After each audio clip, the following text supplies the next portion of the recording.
Communist Balakrishnan என்ன சொல்லியிருக்காரு, திமுகவும் அதிமுகவும் கூட்டணி கட்சிகளோட ஆதரவு இல்லாமல் வந்து ஆட்சி அமைக்க முடியாது அப்படின்னு சொல்லியிருக்காரு. பெரியசாமி வந்து நாங்கள் வந்து அதிகாரத்தில் பங்கு கொடுப்போம், ஆட்சியில் பங்கு தர மாட்டோம்னு சொன்னதுக்கு பதிலடியாக அதை சொல்லியிருக்காரு. அது உங்களோட பார்வையில் எப்படி பார்க்குறீங்கன்னா? அவங்க 2 பேர் பார்வையும் சொல்லிட்டாங்க, அது என் பார்வை தேவையில்லை சார். அதே போல் மோர்தானா வந்து வேலூரில் வந்து சுற்றுலா தலமாக மாற்றத்துக்கு வர நடப்பு நிதியாண்டில் வந்து எதனா அறிவிப்பு வரதுக்கான வாய்ப்பு இருக்குமா? ஏன்னா இப்போ நம்மளுக்கு கோடை விழா கொண்டாடுறதுக்கு கூட திருப்பத்தூர் டிஸ்ட்ரிக்ட் போயிடுச்சு. அதை அப்படி இருக்கிற பட்சத்தில் வேலூரில் கோடை விழாவே கொண்டாட முடியாமல் இருக்குது. இந்த வருஷம் பட்ஜெட்டில் நல்ல நிதி ஒதுக்கும், அது செய்யணும்னு ரொம்ப ஆசை, ஆசை. சார், மகாராஷ்டிராவில் வந்து பிஜேபி ஆட்சி பிடிச்சிருக்கு, ஜார்க்கண்டில் வந்து காங்கிரஸ், பிரியங்கா காந்தி வந்து அமோக வெற்றி பெற்றிருக்காங்க. இது ரெண்டுத்தினுடைய இது பார்வை எப்படி பார்க்குறீங்க சார் நீங்கள்? இல்லை, இந்த பெரியசாமியோட பதில் வந்து திருமாவளவனுக்கும் சேர்த்து தானே.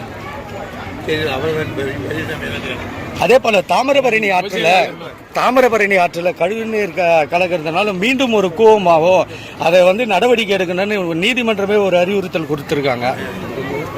எல்லா ஊர்லேயும் தான் விட்டுறான். இந்த பாலாக்கு அப்படி தான் கெடுத்தாங்க, பசுதர் யார் அப்படி தான் கெடுத்துருக்காங்க. அது இன்னைக்கு அதை விட என்ன கொடுமைன்னு கேட்டிங்கன்னா, அந்த ஒரு சவிதா கைந்தி ஒரு மெடிக்கல் காலேஜ் இருக்கேன், அந்த காலேஜில் ஏற்பட கழிவு நீர்கள்லாம் கொண்டாங்க. நாங்கள் பூண்டியிலேருந்து செம்பரம்பாக்கத்துக்கு ஆந்திராவிலேருந்து காற்று கொடுத்து வாங்குற தண்ணி கொண்டாந்து சேர்த்து வைக்கிறோம். அந்த தண்ணி போது அதில் விடுறாங்க. அதை எதிர்த்து கோர்ட்டுக்கு போயிருக்கோம். கோர்ட்டில் என்ன சொல்கிறேன், இன்னொரு தரம் போய் நல்லா பாருங்க, நல்ல தண்ணியாக கட்டுப்பாடு அப்படி சொல்கிறாங்க கோர்ட்டில். அதனால ஒரு ஹாஸ்பிட்டலுடைய மொத்த கழிவை கொண்டாந்து குடிநீர் அது காசு கொடுத்து வாங்கின தண்ணி அதில் விடுறான். அதை கூட இந்த சமூக அதுக்கு சரியான சொல்லி போட்டது. என்ன செய்யறதுவா, நாடு அப்படி ஆகிப்போயிருக்கு. நம்ம சித்தூர் பேருந்து மழை வந்தாலே வந்து முழங்கால அளவுக்கு தண்ணி வந்தது சார். ஆமாம் சார், அதுக்கு எதனா ஒரு இதை பண்ணியாச்சு. 1 தரம் 3 தரம் இது பண்ணியிருக்கேன்.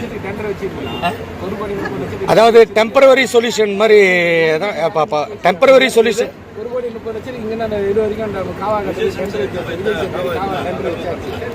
இந்த யூஜிடி இந்த போட்டு கிராஸ் பண்ணுறதுனால திருப்பி அந்த காமா டேமேஜ் ஆகிட்டதுனால யூஜிடி பைப் போட்டு எப்போ போடுறோம் பைப்பை இது வரைக்கும் போட்டு இங்கே போட்டாங்க. அந்த இது பின்னாடி பின்னாடி போட்டாங்க. நான் இன்னைக்கு கமிஷன் பண்ணுறேன்.